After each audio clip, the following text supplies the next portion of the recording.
Washington, D.C. And in the files of the Central Bureau, there is a story so strange in its implications that it defies ordinary classification. It is the story of a handful of people who, in the course of one desperate night, held back a wave of panic and pandemonium. It began after sundown, time 7:15. As Flight A, Coast Patrol from Travis Field, was returning to base. When the nightly Air Force transport pointed north toward Japan via the Great Circle route. While at sea, the Navy and Coast Guard maintained their usual round-the-clock vigil. And from the equator to the Arctic, the radar network swept the skies with eyes that never sleep. Time 7:19. An unidentified object was picked up 200 miles southwest of Point Barrow, Alaska. 7:27. Unidentified object confirmed at Fairbanks, Alaska. Heading south-southeast, 170 degrees. Height, 75,000 feet. Estimated speed, 5,000 miles per hour. White warning. 7:39. Unidentified object 200 miles due west of Vancouver, British Columbia. Course 170 degrees. Height 60,000 feet. Estimated speed down to 3,600 miles per hour. Yellow warning. 7:54. First interceptor flight airborne. Point of interception, 80 miles due west of San Francisco, California. 7:55.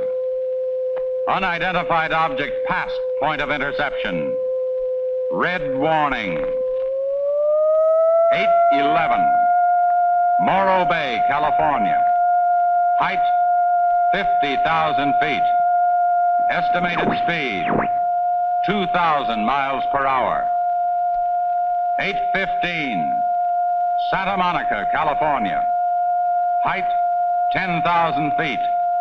Speed 1,200 miles per hour. 8:18. All traces of unidentified object gone.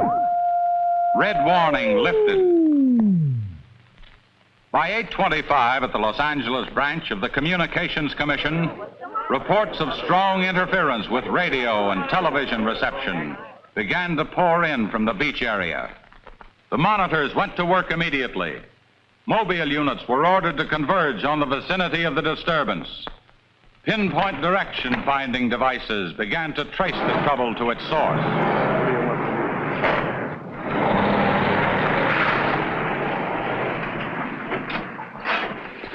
This is Mobile 1, Hazen speaking. We're at Ocean and Beacon Way, interference strength 2, bearing 27 degrees. Over. Mobile 1 from center, roger. Over. Mobile Center from Mobile 7, over. Go ahead, Mobile 7. This is Mobile 7. We're at Pacific Center and Beach 4.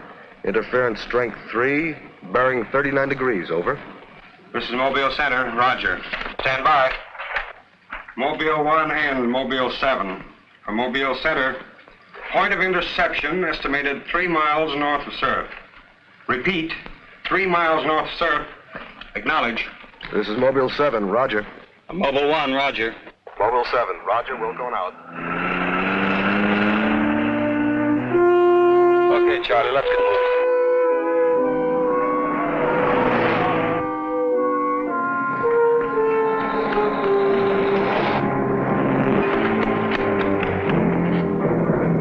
Yes, what is it? Take me to a phone quick. I need an ambulance. What's the matter? My husband and Pete out there in the picnic grounds just above the beach. They've been hurt. Well, this is a communications car. I'll phone it in from here. I'm Mobile 1 to Central, over. Did you make that out, Charlie? Not a word. I'm Mobile 1 to Central. I can't reach you. Repeat.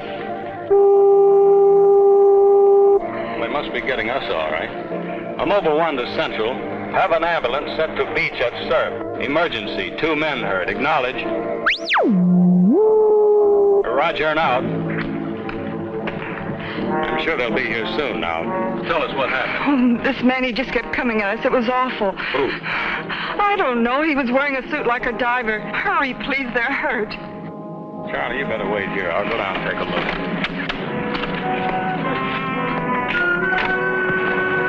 The young woman's hysteria became obvious as they reached the picnic grounds at the beach. There was no sign of the mysterious intruder, and little could be done for her husband and their friend until the ambulance arrived.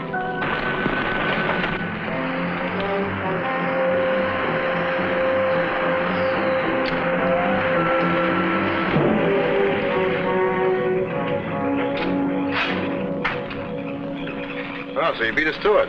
Not exactly. A dame waved us down. There's been some trouble in the picnic grounds. I thought I saw an ambulance down there when I came around the bend. Yeah, we had a job calling for it. Couldn't reach Central. That figures. Reception's dead in the whole area. I haven't been able to read them for the last 10 minutes. We must be pretty close to the center of the interference right now. How do you figure it? Let me see the chart. There it is. At Pacific Palisades, she read 123.5. Then she went down to 88.2 at the junction. Should make it 45 even here. Well, not quite. I've got 44.7. I'll check it again. Hi, fellas. How are you doing? Oh, we're just taking another reading now. What happened down there? The police took the girl and one of the guys to the station. What about the other one? Well, he's on the way to the morgue. That was her husband. You're right on the button, Charlie. 44.7. Report back to Central if you find anything else. Charlie, grab that portable and check the beach, will you? Got it right here. I'll pick you up right here in about an hour. Where are you going? Police asked me to drop by the station and sign a report. I'll see you later. If you don't, you know where to look for the body.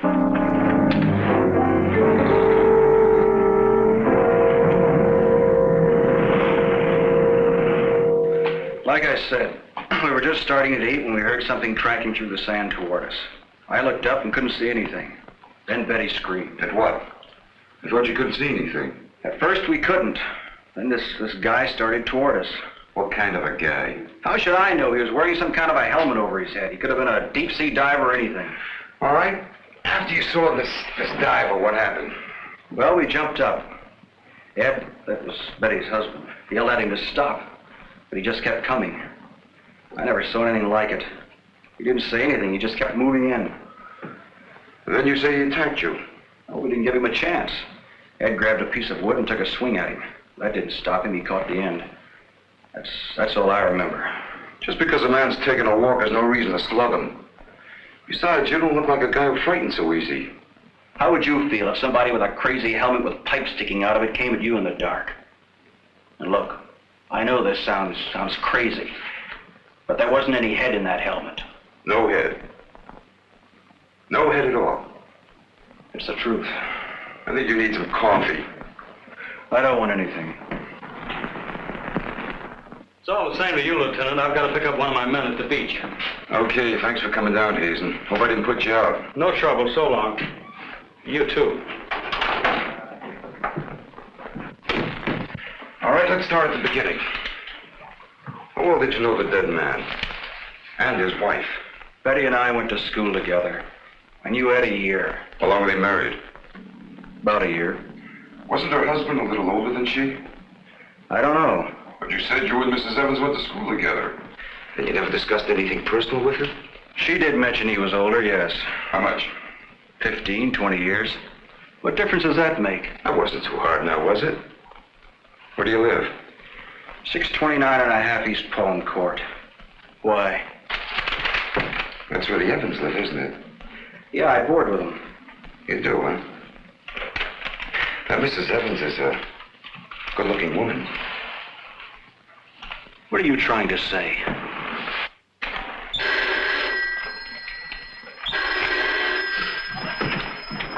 Lieutenant Bowers. Where? Yeah, I got it. I'll leave right away. Ain't been another murder. Another beach. Keep an eye on this guy until I get back. What do you mean? You'll stay right where you are. At least until Mrs. Evans feels well enough to talk. What do you want from her? Oh, I just want to see if your story checks with hers. After all, you went to school together, remember?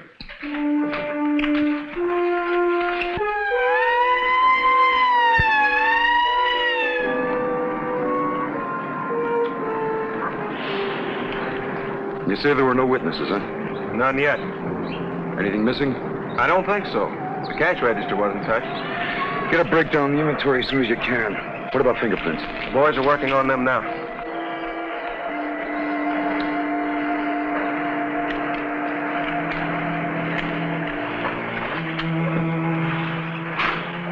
Sorry I'm late.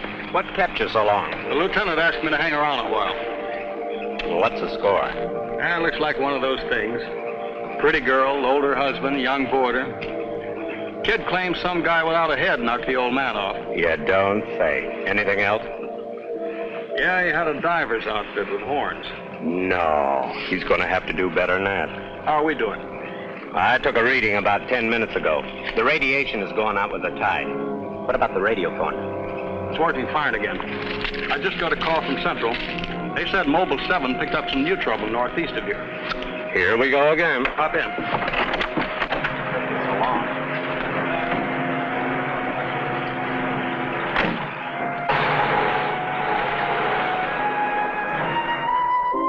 Who reported this murder? There he is there. He lives next door. His name's George Nelson. Hey, Mr. Nelson. Yes, sir. Come here, will you? I'm Lieutenant Bowers, homicide. You found this body? That's right. He must have just locked up for the night when this happened. How do you know that? Well, he usually does around this time. What were you doing here? I was sitting home watching the fights on TV, and all of a sudden the thing started acting up. What has that got to do with it? Well, you don't know this set. You know, it wouldn't work at all when I came home to supper. Then all of a sudden it cleared up fine. So I thought, well, I'll get set to look at the fights again, and all of a sudden out it goes again. So I thought maybe the battery station down here was overcharging the circuit, and so I came down to take a look, that's all. Hey, don't you ever quit work? What's up this time? Another murder? What are you doing here, Hazen? Same as before. Still trying to track down that signal interference. Hey, does that stuff work on TV, too? Well, it has been for hours. What'd I tell you? What's the matter? Seems to set one on the blink. Well, at least we know we're on the right track. How'd you make out with that boarder? You're still sticking to her story. The guy had no head. Well, I'll be seeing you. So long. Right. Come on, George. Hey.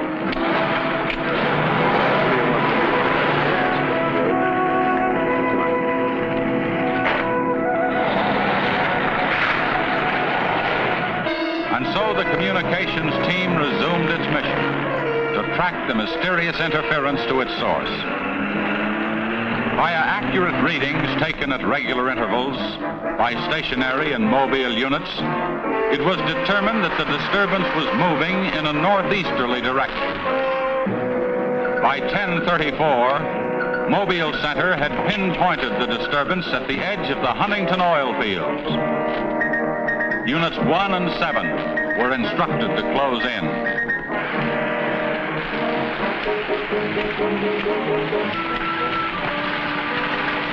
Hey, Charlie, do you see what I see? Yeah, the oil field. Let's hope our trouble's burning up. Well, there's only one way to find out.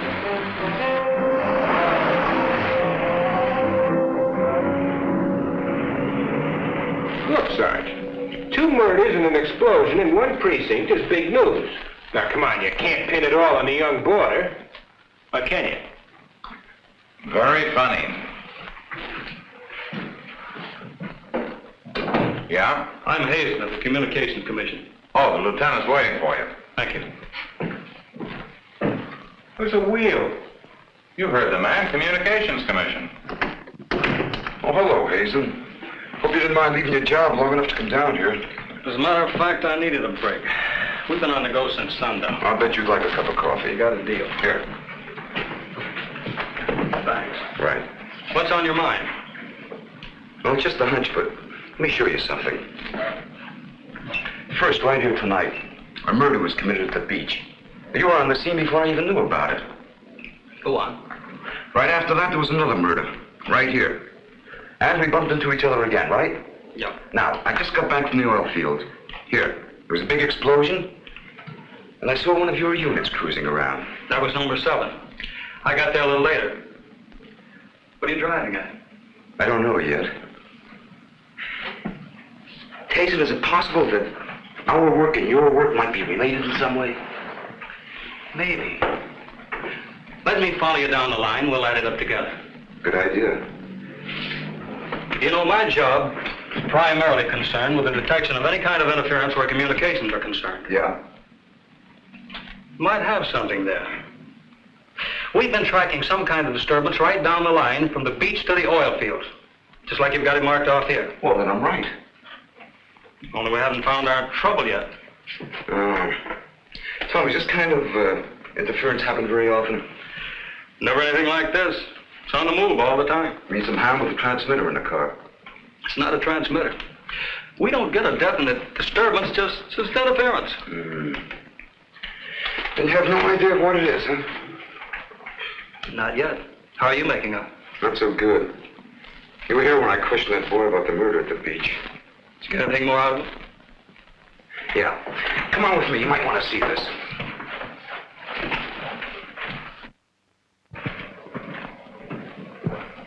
I see you're just about done. Thanks, you can go now.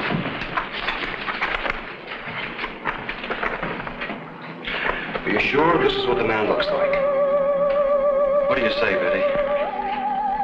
Well, just about, only I think the tubes were a little lower down. And you still insist there was no head inside the helmet? I'm positive there wasn't. What about you? Well, it was dark. I couldn't swear to it. Thanks, that'll be all. You mean we can go now? Yeah, for the time being. Just stick close to home. I may want to see you again tomorrow. We'll be there. Come on, Betty. Kind of changed your mind about those two, haven't you? Yeah, I guess I have. Oh, bring in the old man, will you? Don't tell me you believe this story about this whatever it is. I know, it sounds as phony as it ever did. But, sit down, will you, please? You're the watchman at the Huntington oil fields? Oh, yes, sir. I've been with the company for over 22 years, Sit sir. down. Will you tell Mr. Hazen here exactly what happened? Well, sir, like I said before, I was just closing the gate for the night when I saw this fella coming up. I was never so scared in my life. Yes, go on. Well, it wasn't the man so much as the suit he was wearing. Well, he wouldn't stop when I hollered at him. He just pushed his way right in there through the gate and walked right up to the tank. Now, you carry a gun? Did you try to stop him? Oh, well, he was much too close to the tank. I was afraid to shoot. So I thought I might call for help. And just as I got to the shack, the tank blew up. Oh, you should see the sight. Yeah, sir, can you give us a description of this man? How would you say he was dressed? Well, sir, like I said before, he wore a sort of pliers, not outfit, with a helmet attached to it. How tall was he?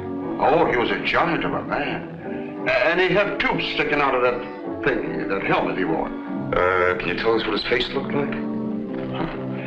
Well, sir, though he got pretty close to me, I could swear the man had no face. Now, if you saw this man again, would you recognize him? I mean by his outfit.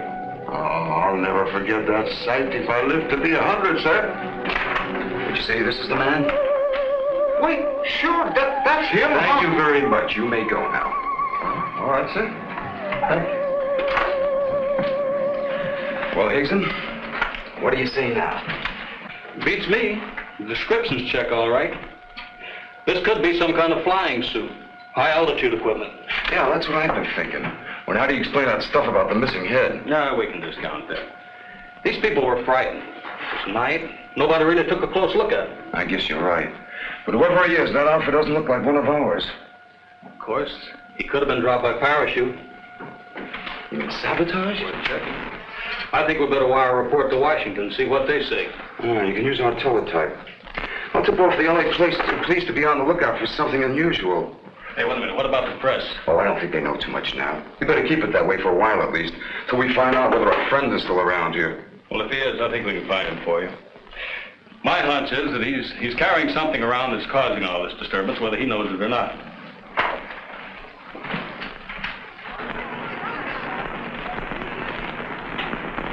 Yeah. Kill that page 1 lead. They let the boarder and the girl go.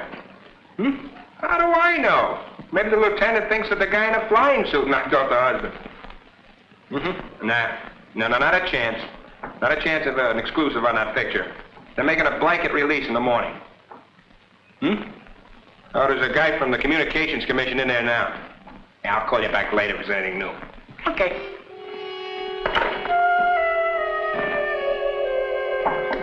Come in. Sorry to interrupt you, Lieutenant. Yeah, what is it, Jim? There's a teletype cam for you. Oh, thanks, Jim. We're waiting for it. That was fast. Well, here's our answer. Looks like they never sleep in Washington. Says to contact a Major Andrews, care of Dr. Wyatt, director of the Griffith Institute. Hey, it's kind of late.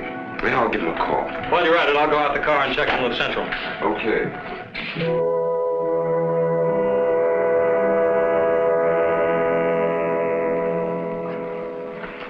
Well, that's the story up till now. We got in touch with Washington. They told us to contact you here. Very interesting. What do you think, Doctor? When I see something like this, I understand why you gentlemen might have thought sabotage was involved. Lieutenant, are you sure there were no traces of this saboteur, this X-man, found after the explosion in the oil field? Fire department went over every inch of the area. Didn't come up with a thing.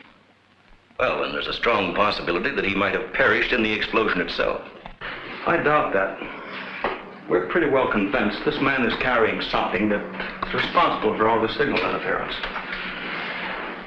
According to the last report I got, there was a definite disturbance about 3 miles east of the oil fields, sometime after the explosion. Well, then if he's alive, you should be able to keep an accurate check of his whereabouts. Not that easy. As a matter of fact, we lost contact about 3/4 of an hour ago. Maybe he realized you were trailing him and got rid of whatever he had that was causing the disturbance.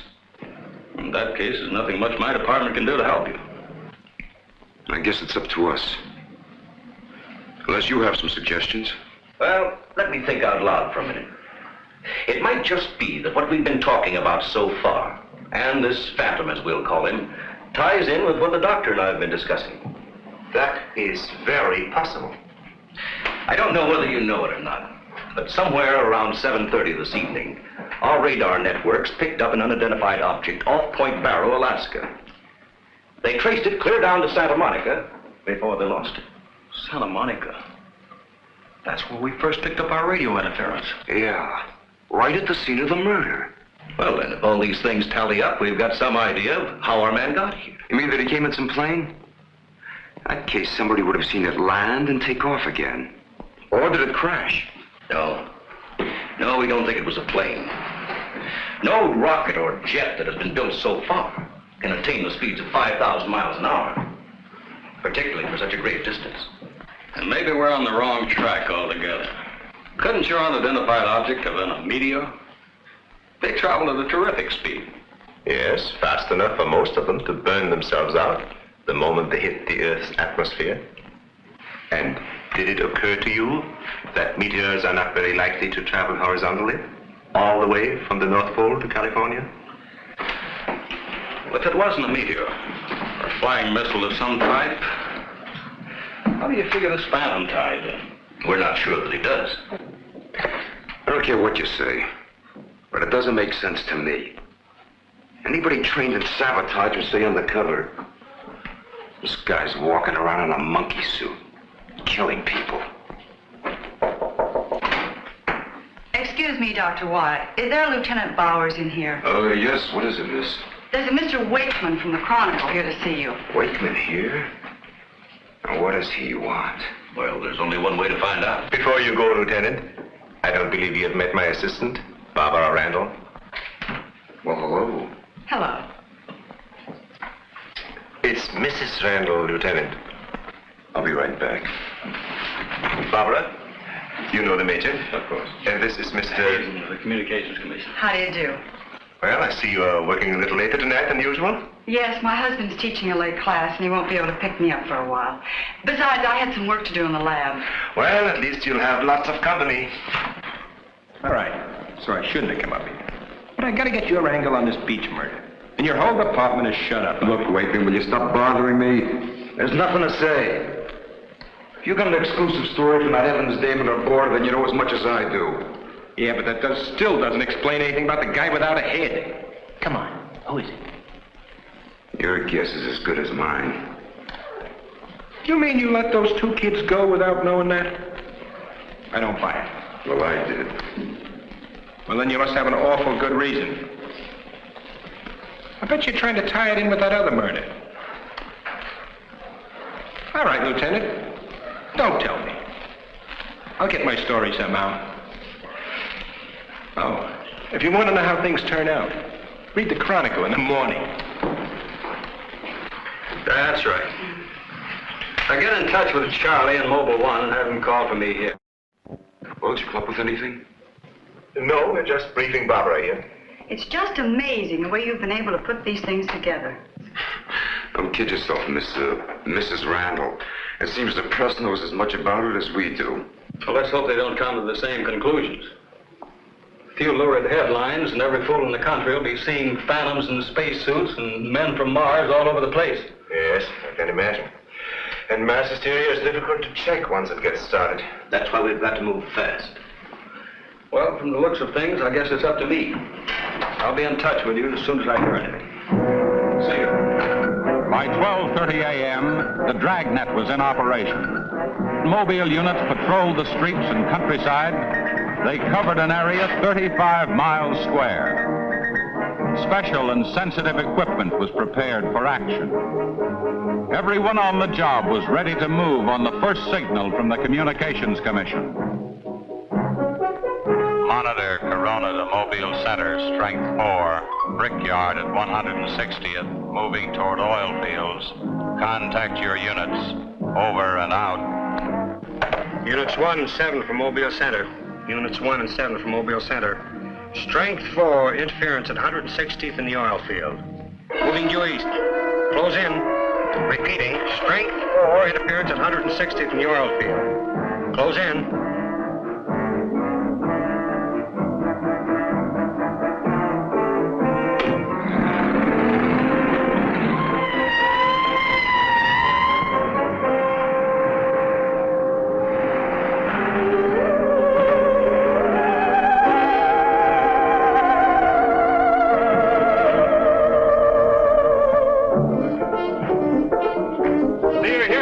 Just got here, trying to set this up. What gives, Hazen? It's in this area, all right. I brought the Geiger counter. Thank you, Doctor. Why don't walk over those oil fields? Well, it doesn't register as far as the oil field. I think we'll do better if we split up, man. Right, Lieutenant. You two go that way. Lieutenant, out here. Vince? Joe, you follow him. Come on, Doctor. And you? Oh, forget it.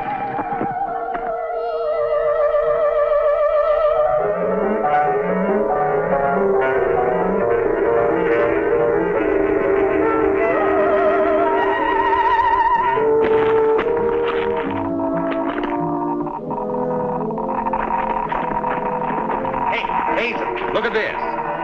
Yeah, points this way. Hey, Joe! Joe!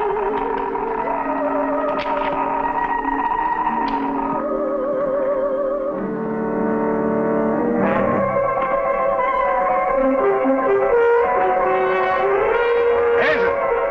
Hey, Hazen! 603! Going strong. That's it, Doctor.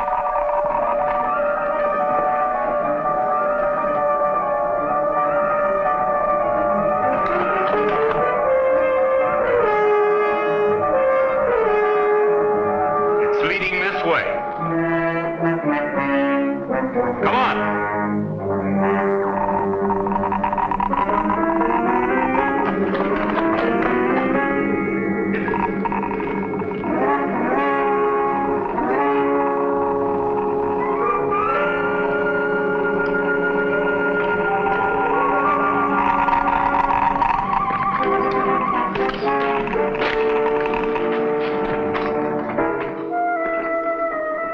It's this way. Come on.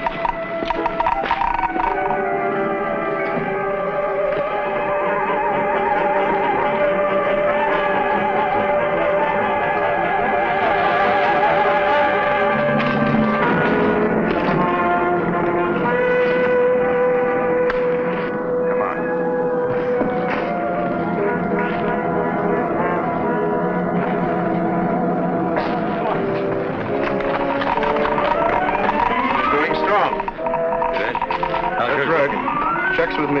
Sure does. He's here. We saw him. There he goes. Come on! Fred. Gotta be around here somewhere. Yeah, we gotta get on the roof. Fritz, go get a ladder. Look out! Let's cut him off! Come on. Come on here!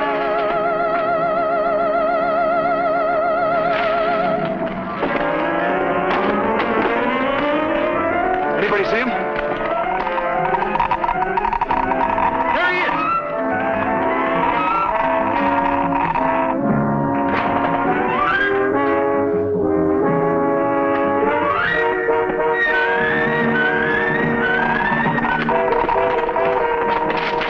Got him now. We'll give you 10 seconds to come out of there, starting now. 1, 2, 3, 4, 5, 6, 7, 8, 9, 10. We're going in. Help you guys cover the door. Come on.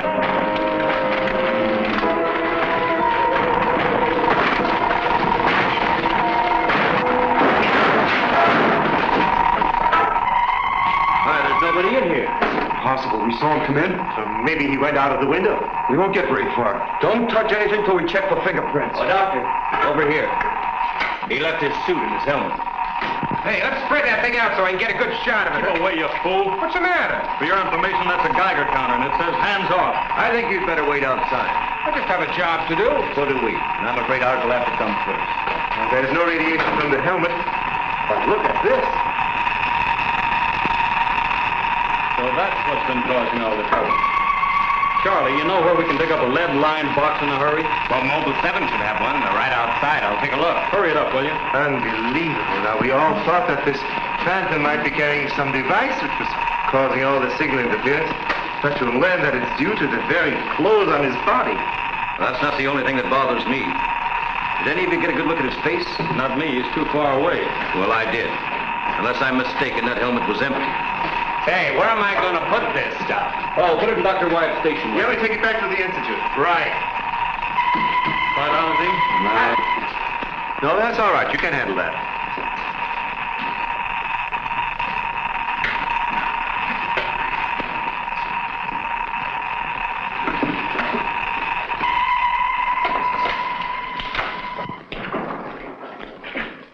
Any luck? Not a sign of him. The boys are still searching the grounds. For what? Nobody knows what he looks like without that outfit.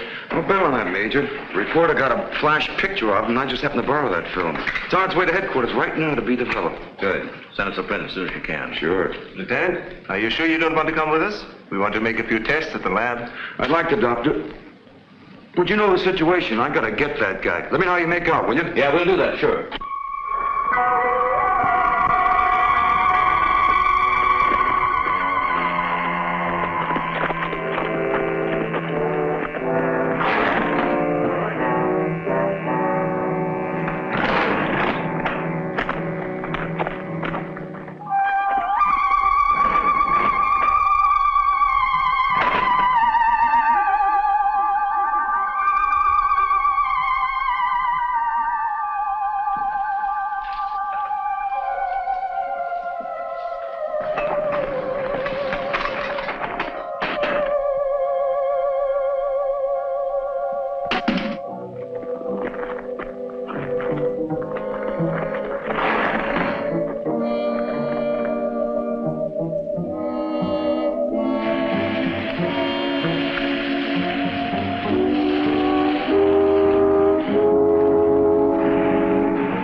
We were just on our way home when we saw you drive in. Good evening, Barbara. Hello, Bill. I see we got here just in time. Anything new? Lots of excitement, but that's all. Major, you know Barbara's husband? Oh, of course. How are you? How are you? Yeah, it's a nice-looking dog you've got there. What's his name? His name? Venus? Say, Bill, I hate to ask this, but something important has come up, and I wonder, can we borrow Barbara for about an hour or so? I suppose so. Of course. Darling, why don't you go and do the shopping? Here's the list. The market's open all evening. I may as well. See you later, darling. I'll take the dog and tie her up. Thank you, Bill. Good night. Good night. I'll give you a hand with it. Oh, thanks, Doc. Easy now. Look out for your fingers.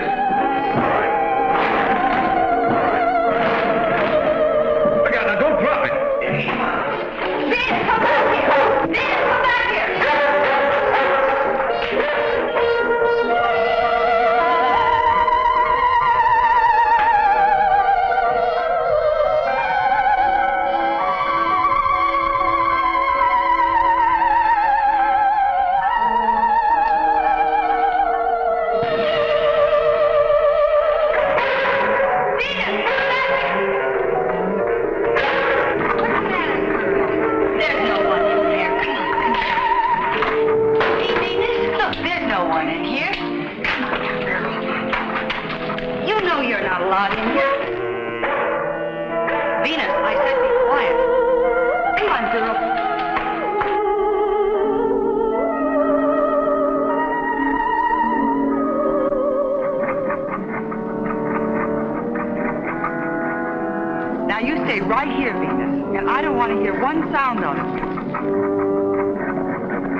You were right, Doctor. There are no fingerprints anywhere. What's all this? Hey, don't touch anything. You better put some gloves on. Our friend, Mr. X, left this suit at the oil refinery. You mean you were that close to him and you didn't catch him? I'm afraid so. That's up to the police now. Hand me those shears. I want to cut up this material to work with it.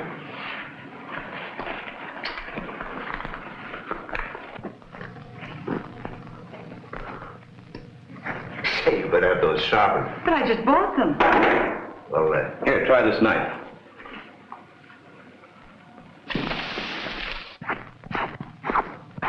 That still won't cut. Let me try.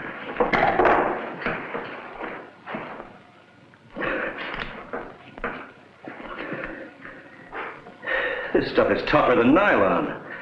Why don't I try it over a Bunsen burner?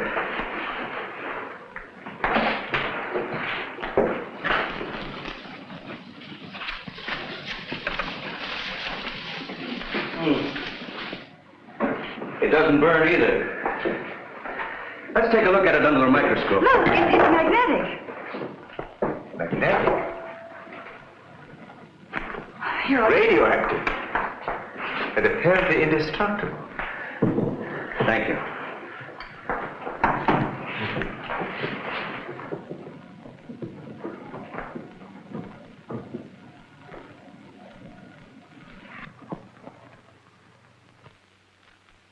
What's the matter?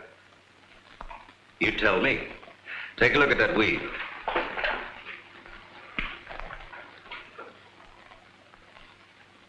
What weed? There is none. This material is one solid mass. May I see it?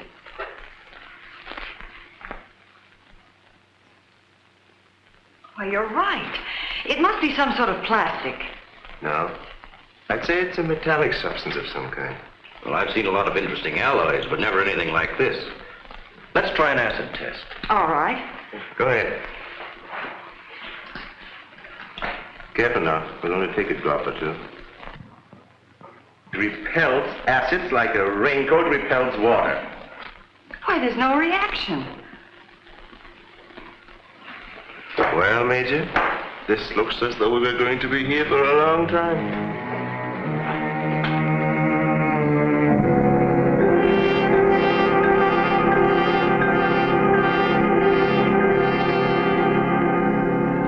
Now we have it. The helmet is not radioactive. The suit is. There is no doubt.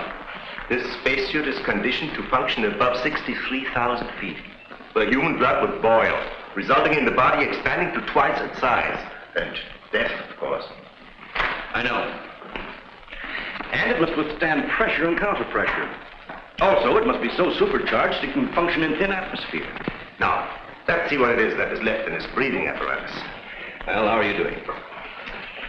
The gas from the helmet tank breaks down to 11% methane. Ordinary marsh gas? What's the rest of the formula? No, that's why I'm stuck. I can't figure it out. It just doesn't respond to any of the usual tests. Well, how could anyone exist on that combination of gases? You and I couldn't, but apparently someone can. Oh, Doctor, are you trying to say that our X-Man doesn't breathe oxygen and hasn't the metabolism of a normal human? I really don't know. From what we've seen, he has some physical characteristics which make him appear human. But added to them is this fabulous radioactivity that none of us could stand. I am puzzled.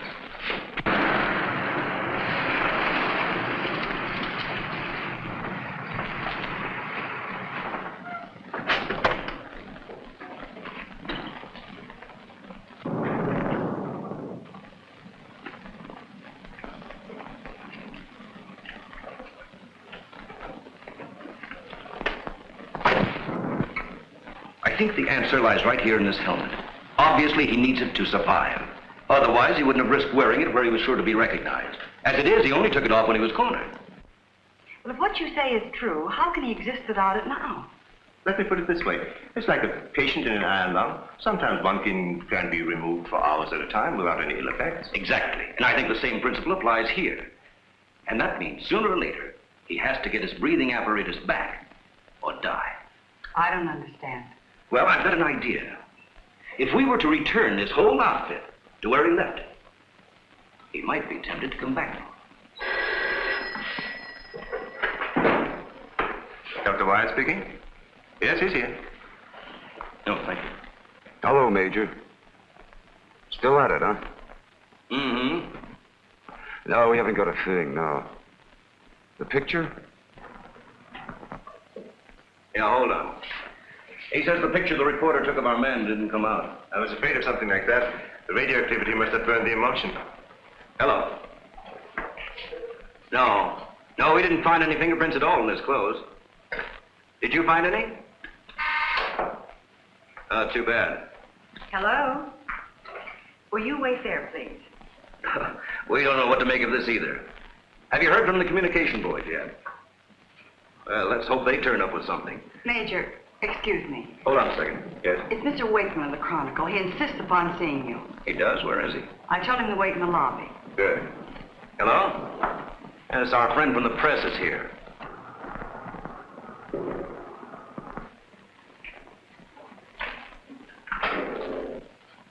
Don't worry, I wouldn't dare let anyone in on anything. At least not till we get something concrete. Right. All right, I'll see you later. Well, I guess I'd better see this newspaper man. Want to come along, Doctor? I think I will.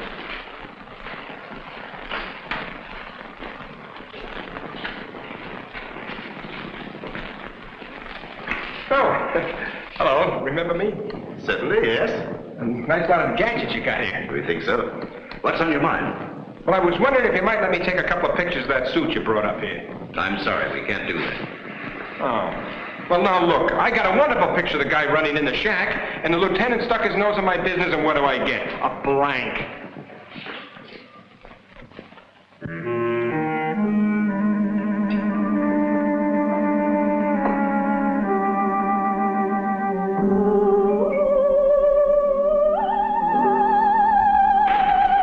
Is that you, Doctor?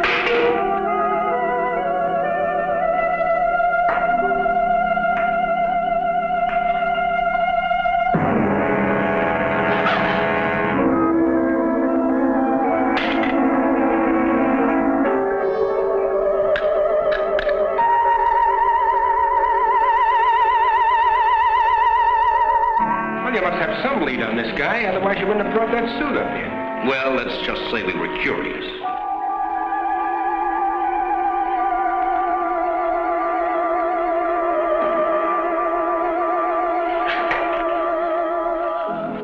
Hello, Bill. I back so soon? Isn't Barbara through? I don't know. She's still in the lab. Why don't you go up and see? Thanks, I will.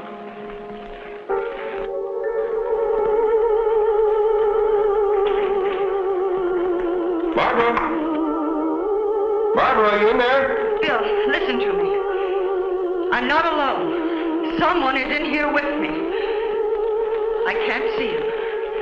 He locked the door and has the key. I'll break the door down. No, Bill, don't, please. You better get help. You mean I've come all the way up here for nothing? I'm afraid so. Good night. Yes. Good night, Mr. Wakeman. Good night.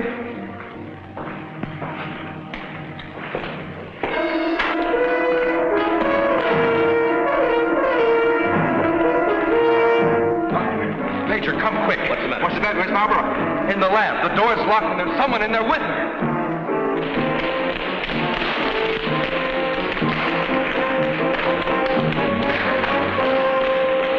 I thought you said the door was locked. It was. She's gone. Oh, cover the main entrance. That's the only way anybody could leave. I will. Well, in that case, we would have seen her on our way up. Well, then she must still be in the building. We'd better split up. I'll take the roof. Barbara! Barbara! Barbara! Barbara!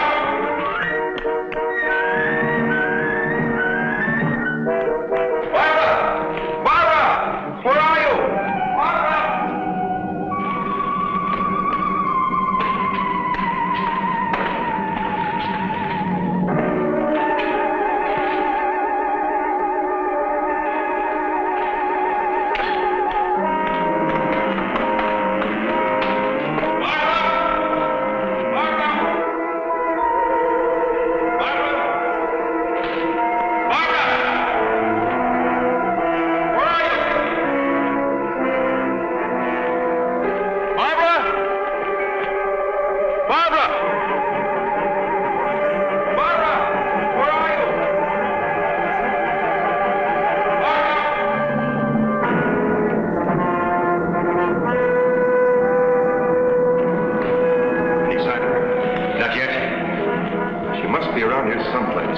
You stay here. Watch the main entrance.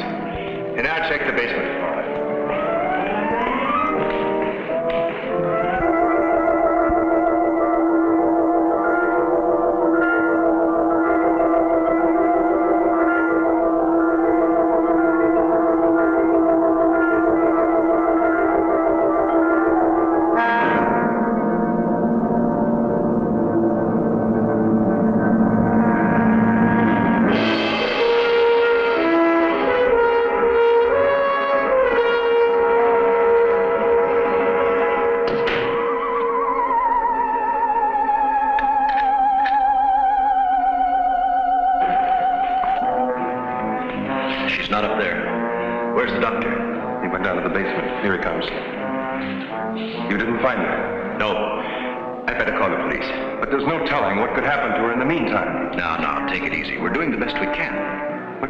She was locked in, and she couldn't see who did it.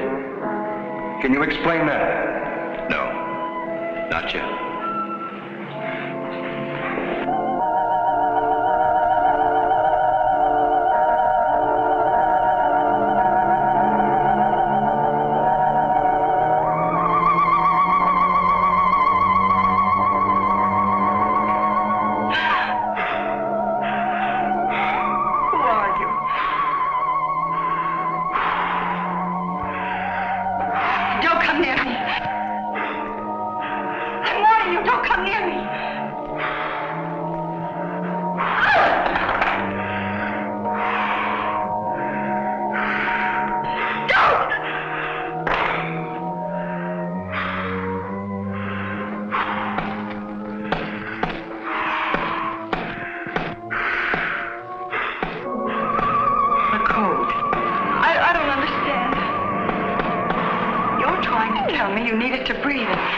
Much left in the tank. 1, 1, 2, 1, 1, 2, 3.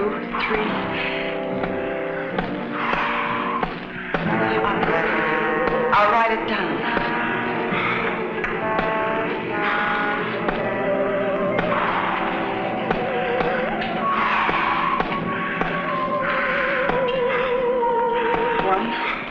One, 2, 1, 2, 3.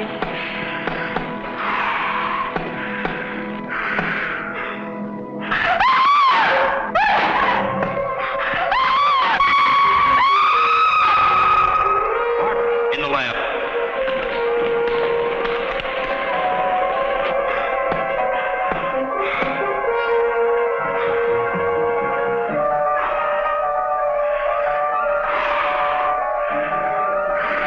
Please don't. She's in there. Barbara!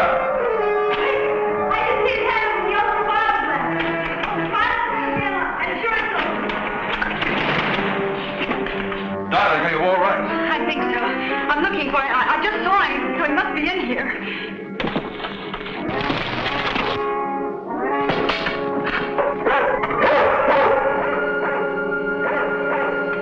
Like 30 feet to the ground.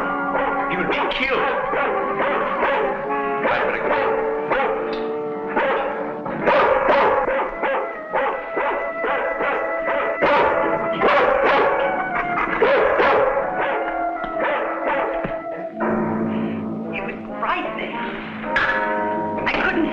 I didn't know what to do. Come here. Quick. Disintegrating. This is amazing.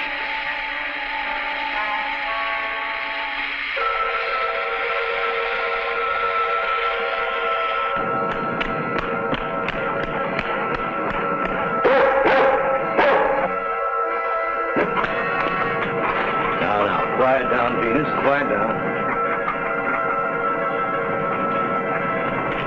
Down.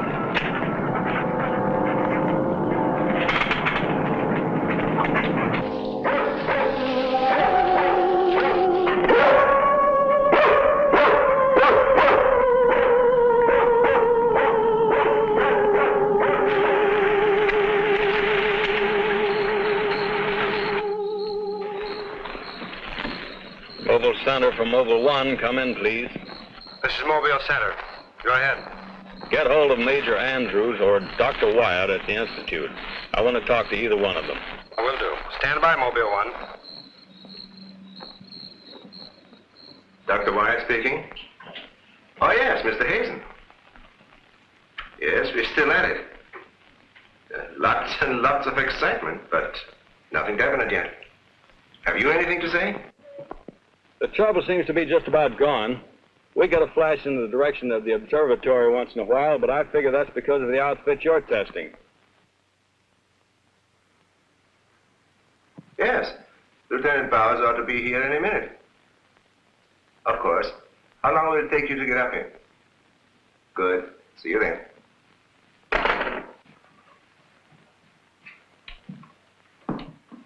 Thank you, gentlemen. Put it down here, please.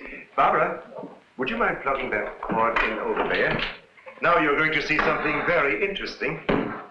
I have to resort to ultraviolet light in order to show you what little there is left of the spacesuit. As you can see, it has reduced itself to this liquid and it is in an evaporating stage. The helmet is in the lab and still intact.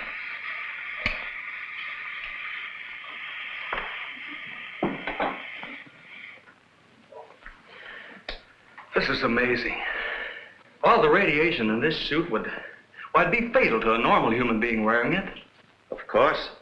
And furthermore, our respiratory system could never simulate gases such as we have found in that breathing device. Well, then we have to assume our so-called X-Man carried his own atmosphere with him. Excuse me, but as a matter of curiosity, why do we refer to this thing as a him? I thought it was invisible. Under normal conditions, yes. Yet, Mrs. Randall did see the imprint of a large foot and a masculine hand under ultraviolet light. How do you explain that? I don't know, but the human body is composed of various elements with a carbon base. Like coal? Yes. Now, suppose we maintain the same chemical composition in the body of the X-Man, but substitute silica for carbon. Silica, that's glass. Exactly. Now, it is possible that the body with such a base, if it were subjected to an atmosphere foreign to its origin, might appear invisible to our eyes. Are you trying to say, Doctor, that we're not dealing with a human being? I didn't say that. On the contrary, all the evidence points in the opposite direction. Toward a superhuman with an intelligence far superior to our own. How can you tell? First of all, Mrs. Randall saw that he has a hand with digits like our own fingers and a thumb opposing. That alone is a sign of intelligence. And he comes from a civilization that has developed adequate space transportation to enable him to travel to Earth. We have nothing yet, but can reach even another planet in our own solar system. That could account for the unidentified objects picked up by radar a few hours ago. My theory is that the spaceship, or whatever it was that he came in, operated on the principle of magnetic rather than atomic propulsion, and that somewhere in the outer limits met with a condition where the Earth's gravity pulled it down and it fell into the ocean, and that he managed to save his life and reach shore. You can pick up any type of communications interference, no matter how weak the signal may be. Sure thing. We were on his trail from the minute he left the beach. I never knew you carried such sensitive instruments in your car.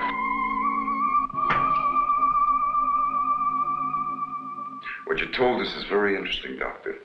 But I've got to make an official report to headquarters. Are you willing to be quoted that the criminal we're after is a creature from another world? All I can say is, we know that our Earth is not the only planet capable of sustaining life in one form or another.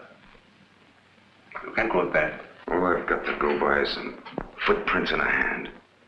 That isn't much. No fingerprints, no description, no nothing. And we're after a killer.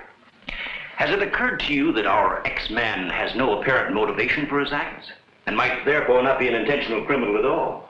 You have a point there. Hey, wait a minute. Come to think of it, the young boarder we suspected, he did say that the girl's husband threw the first punch. So? So that could have been enough to provoke the strange creature. And the same could have happened at the second murder. Sure. But what about the fire in the oil fields? Evidently, our man sensed the presence of some gases, which he thought might be utilized in his breathing apparatus. Yeah, that could account for his presence at the oil refineries, where something went wrong, causing the explosion. Too bad he got wise to us and took off his uniform, or we'd have been able to catch up with him by now.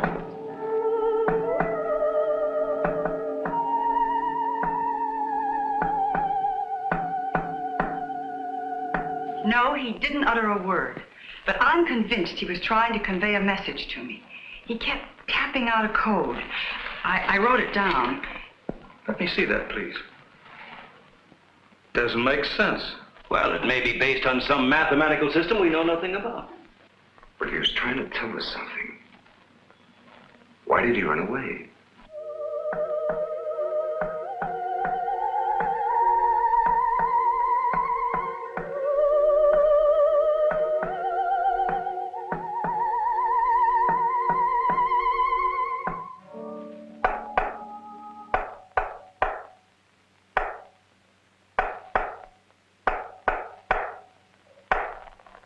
What do you think of that? Hell, Hazen must be crazy sending out stuff like that. I guess so. Why don't you try and get a hold of him? Yeah. Mobile 1 from Mobile Center. Come in, please. Mobile 1 from Mobile Center. Come in, please. Mobile 1 from Mobile Center. Come in, please. Hey, that's Central calling.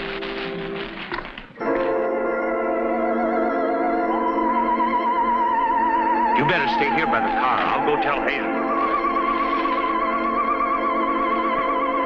Yes, Colonel Powell. Of course, I'll mail you a complete report first thing in the morning. Yes, sir, thank you. Oh, and I'm awfully sorry to have disturbed you so late at night.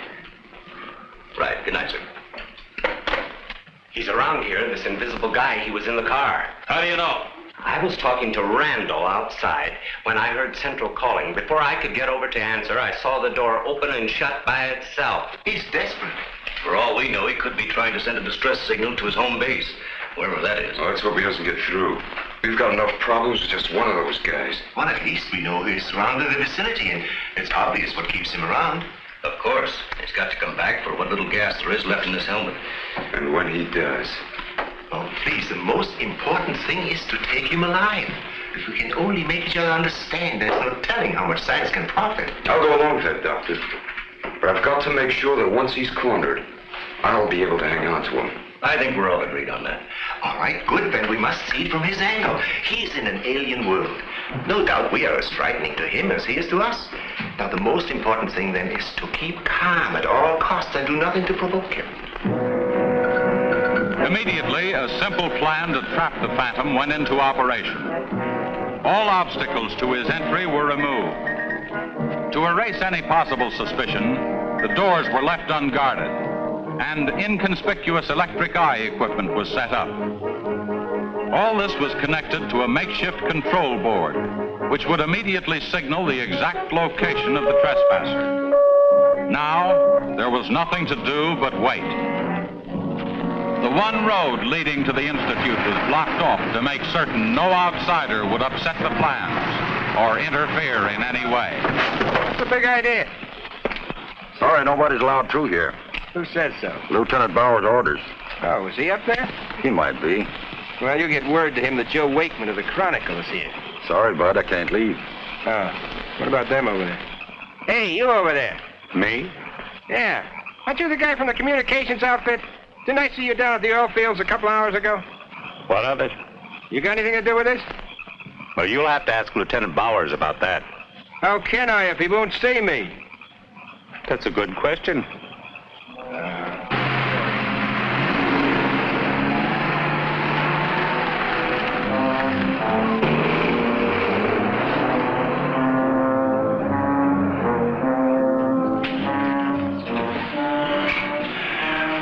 Well, it's 3:45. Sure taking his time. Time is cheap. Yeah, well, how long can you sit on the edge of your chair like this? Well, dear, if we have to. I only hope this mechanism works.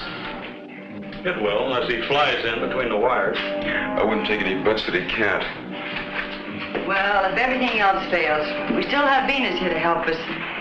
You know, I'm certain she sensed his presence before. That's why she carried on so.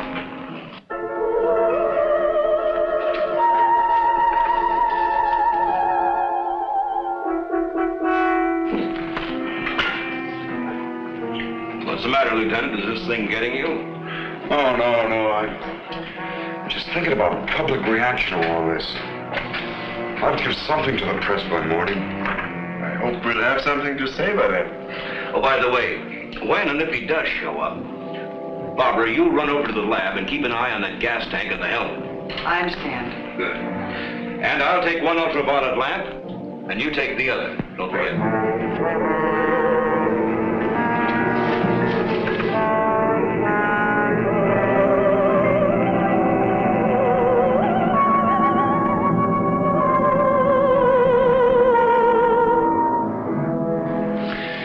Ever since I was a kid, I wanted to be a pilot. Then after I got my wings and had 75 missions, I thought I'd seen everything. Now, after all this, I know I haven't seen anything. He's here. The back entrance. Let's head him off. Remember, now, take it easy. Don't crash.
trying to do? Well, it's the reporter. Yeah, it sure is.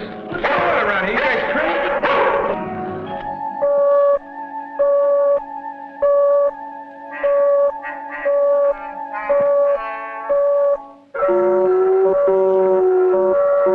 How'd you get in here? Oh, that don't make any difference. Come on, what's up? What's going on?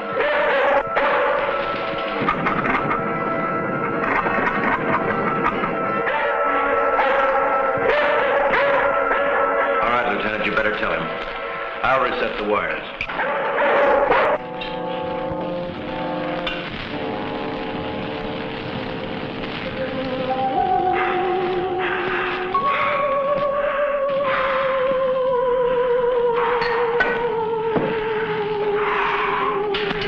Don't be afraid. We want you to live. Don't you understand? Can't you speak? Can't you say something, anything, in any language?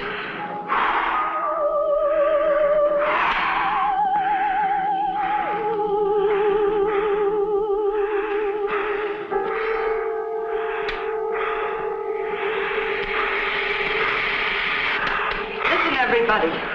He's in the lab with me now. He's in the lab with me now. Venus, be quiet. The door is unlocked. Hurry, he's having trouble breathing. I don't think he can last much longer. And please, don't let Venus get at him. And walk in quietly. Quiet, Venus.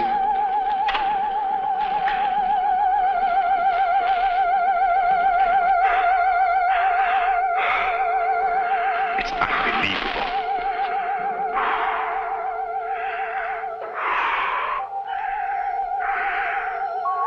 You see, there's nothing to be afraid of.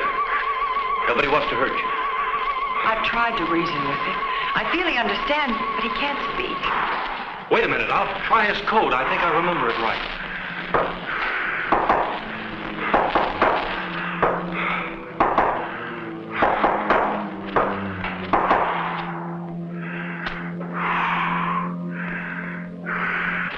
Better plug in the ultraviolet light.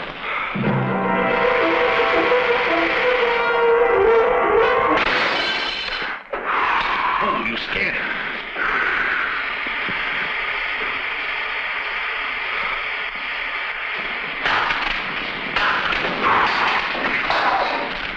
Look, there goes Venus.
This is what I've been waiting for. Please, Lieutenant. This is our last chance. We have to take him alive. Plug in the lamps. There's an outlet here.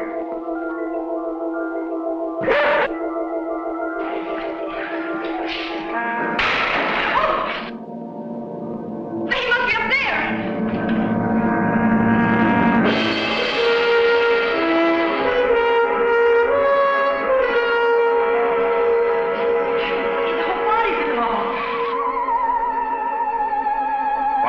Seen this with my own eyes. What do we do now? Stand back.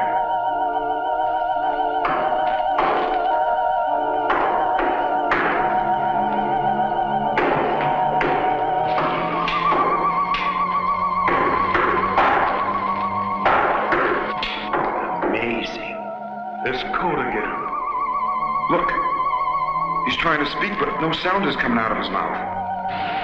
Look at Venus. She acts as though she hears him. Yes. God can hear sounds that we can. His voice must be beyond the range of the human ear. Maybe he's screaming. He's suffocating. The glow, it's almost gone.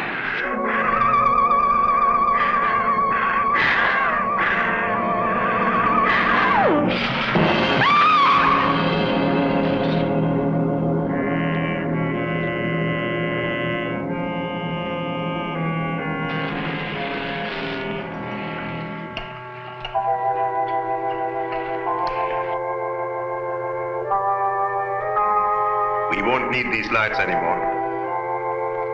In death, he has become visible as a normal body.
So he came here, wherever from, and right before our eyes, his body went through the final phases of life.